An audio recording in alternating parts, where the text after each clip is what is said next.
The one characteristic of choosing the right PhD program is something that's really, really simple. When I started out doing this whole research journey, I'm now 20 years in. I'm an associate professor and I teach innovation. I think that this is critically important to all people that are doing research. And I used to think that it was two things that are really incredibly important. Is it going to get you a job? And so that means, is there rigor? Is it competitive? Is it the top? And then the other thing I used to think is, am I going to be pushed? Am I going to be interested? Is it the one person or the two people that I can actually talk to about this particular topic? And I find it very interesting about what they are exploring. So your research interests, and is it a top program? But I think that there's something completely different. And it's not described anywhere. And I think it's really particularly strange. And people don't understand it until you're actually in it.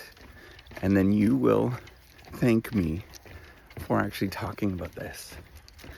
And that is, are you a joyful researcher? Are you part of something that makes you excited? Is it something where you can actually talk openly and explore? Is there moments where when you explore, when you get that signal, when you're exploring and trying something, it's not that you're getting shot down and not that what you're doing is wrong and a problem and you can't speak about it. It's the reaction where somebody says, that's peculiar. I wonder. And all of those moments where you add it up and where you feel confident to actually explore, where you look at the world and somebody doesn't look at you and say, well, you're kind of not getting it. But every time that you look at something, you feel like, I'm getting a little bit closer. I'm feeling this. This is exciting. This is really, really fun to do this particular thing. And that's so first of all, that's what I'm trying to do with the Reciprocity Project. And I encourage you to go onto the platform because I'm trying to build that out. And last night I was thinking about that and couldn't sleep because I want this to work, because I know that there's lots of people that have these experiences. I want you just to go on the internet and look at all of the memes about PhD experiences, and they're miserable. They're not fun at all. And then secondly, of course, I'm always looking for people like that can be joyful and see the world and ponder. So if that's something that's of interest, reach out. But here's the thing. How do you create this atmosphere? What does that actually mean? It requires you to change a lot. It requires you to develop and go through a lot of mind flips yourself. And I've gone through so many. I started out thinking that I knew the world. I started out thinking that there's this right path to success. And man, I think I got there, but I don't think I really got there. And I felt alone. I felt, isolated. I felt all those negative feelings. But since I changed by going through this long journey, and I could say, screw you to the rest of the world. I'm going to be a joyful person. I'm alone, but I'm going to be joyful. I'm going to look at the world, and I'm going to have a lot of fun. And if other people want to join, and they see the world in the same way, where they're excited and that there is a lot to live for and everything around you is exciting and you can draw inspiration from, and it gives you a tremendous amount of joy. Man, I want to be part of that. I want that train. I'm going to jump on that train. And I know it's like, I don't know if it's old age or something like that, but you get to the moment where you think, what am I doing here? Why am I trying to impress people?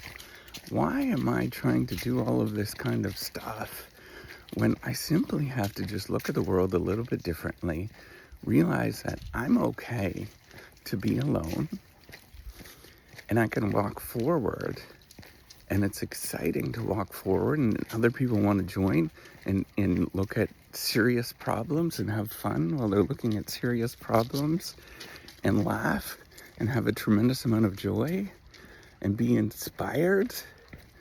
Man, I want that so much more. And I think that's almost what most PhD programs, most PhD journeys are often missing. The journey is extraordinarily miserable. If you were to look it up, you're giving up a lot of pay.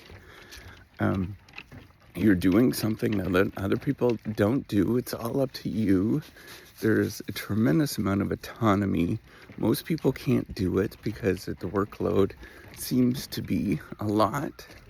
But if you change it, if you say, I'm going to be joyful, I'm not going to absorb any of the negativity that's around me, and I'm going to have fun throughout the journey.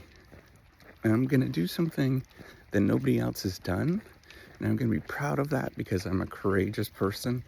I'm the hero in the story. And when I do that, when I change the conversation and I look at how can I be more joyful, it's so much more fun and so much more meaningful. Here's my dogs. That's Babs, and that's Izzy.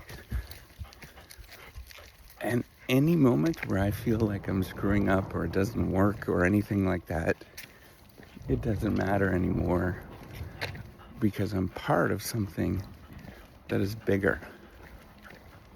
And I know it seems like it's this, like kind of when I'm talking about it, it seems like almost weirdly religious. That's not what it's about, but it's about looking at the world differently and realizing that there's no mistakes. You're not a fool. You're not a person that is doing things wrong. And you're simply exploring and having fun throughout the journey. It's tough, but every exploration requires going through a tremendous amount of jungle and up a lot of mountains, and that's awesome. And I want to be part of that journey. Yeehaw!